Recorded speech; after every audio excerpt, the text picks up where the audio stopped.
काम का बुरा नतीजा। हर बार पड़ने वाली ठंड से इस बार की ठंड कहीं ज्यादा थी। पूरा ढोलकपुर जंगल ठंड से परेशान था। गज्जू हाथी, कुकू कोयल, ब्लैकी कौवा, चंपू गधा, मोंटी बंदर और चंपा लोमड़ी सब बस एक बढ़िया गर्मा गर्म घर बनाने में लगे थे। और फिर एक दिन चीकू खरगोश का घर बनकर तैयार हो जाता है। वो उसमें खुशी खुशी रहने लगता है। तभी एक दिन चंपा लोमड़ी वहां आती है और वो बहुत दुखी होकर चीकू खरगोश से कहती है, अरे चीकू खरगोश, तुम तो बहुत समझदार निकले। ठंड से बचने के लिए तुमने कितना बढ़िया घर बनाया है। अब क्या बताऊं चीकू खरगोश, ठंड इतनी पड़ रही कि मुझसे तो अब चाह कर भी अपना घर नहीं बना पा रहा। तो क्या चीकू खरगोश, कुछ दिनों के लिए तुम मुझे अपने साथ रख सकते हो? मैं तुम्हें बढ़िया बढ़िया खाना बनाकर खिलाऊंगी। चीकू खरगोश उसकी बात मान जाता है और उसे अपने साथ अपने घर में रहने देता है। पहले तो चंपा लोमड़ी कुछ दिन उसके घर में अच्छे से रहती है, फिर उसे एक चालाकी आती है। वो सोचती है क्यों न चीकू खरगोश को यहाँ से निकाल दूं। इतनी ठंड में उसके लिए भी खाना बनाना पड़ता है। बस यही सोचते हुए चंपा लोमड़ी चीकू खरगोश को उसके ही घर से निकाल देती है। चीकू खरगोश उसको खूब मनाता है, अरे चंपा, इतनी ठंड में मैं कहाँ जाऊंगा। लेकिन फिर भी चंपा उसकी बात नहीं मानती। दुखी होकर चीकू खरगोश को अपने घर से निकलना ही पड़ता है। तभी चीकू खरगोश मोंटी बंदर के पास जाता है और उसे चंपा के बारे में सब कुछ बताता है और उससे कहता है कि वो उसके साथ चले और चंपा को घर से बाहर निकाले। चीकू खरगोश को लेकर मोंटी बंदर चंपा लोमड़ी के पास जाता और उस पर गुस्सा करते हुए उसे बाहर निकलने को कहता है। तभी चंपा लोमड़ी मोंटी बंदर को धीरे से अपने पास बुलाती है और उसके कान में कहती है, अरे मोंटी बंदर, तुम यहाँ रह सकते हो। इतना गर्म घर देखकर मोंटी बंदर चंपा लोमड़ी की बात मान जाता है और फिर दोनों मिलकर चीकू खरगोश को फिर बाहर निकाल देते हैं।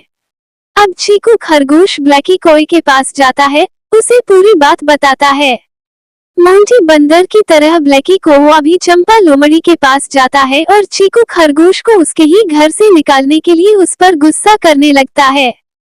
फिर चंपा लोमड़ी ब्लैकी कौवे को भी अपने साथ रहने को कहती है। मोंटी बंदर के साथ साथ अब ब्लैकी कौवा भी उन लोगों के साथ रहने लगता है। ये सब देखकर चीकू खरगोश को अब कुछ समझ नहीं आ रहा था। जिसको भी लेकर आ रहा था वो सब चंपा के साथ उसी के घर में रहने लग जा रहे थे। तभी चीकू खरगोश को गज्जू हाथी का ख्याल आता है, क्योंकि पूरे ढोलकपुर जंगल में अगर कोई समझदार है तो वो है गज्जू हाथी। बस यही सोचते हुए चीकू खरगोश ठंड में कंपक पाते हुए गज्जू हाथी के पास पहुंचकर उसे सारी बात बताता है। पर अंदर ही अंदर चीकू खरगोश डरता भी रहता है, कहीं ऐसा ना हो मोंटी बंदर और ब्लैकी कौवे की तरह ये भी चंपा लोमड़ी की बात में आ जाए और उसके साथ रहने लगे। चीकू खरगोश गज्जू हाथी के बारे में ऐसा सोच ही रहा था कि तभी उसे चंपा लोमड़ी की आवाज सुनाई देती है, अरे गज्जू दादा, आओ। इन सब की तरह तुम भी अब इस घर में रह सकते हो। और हाँ, मैंने आज गाजर का हलवा भी बनाया है, चलिए अंदर, अभी आपको खिलाती हूँ।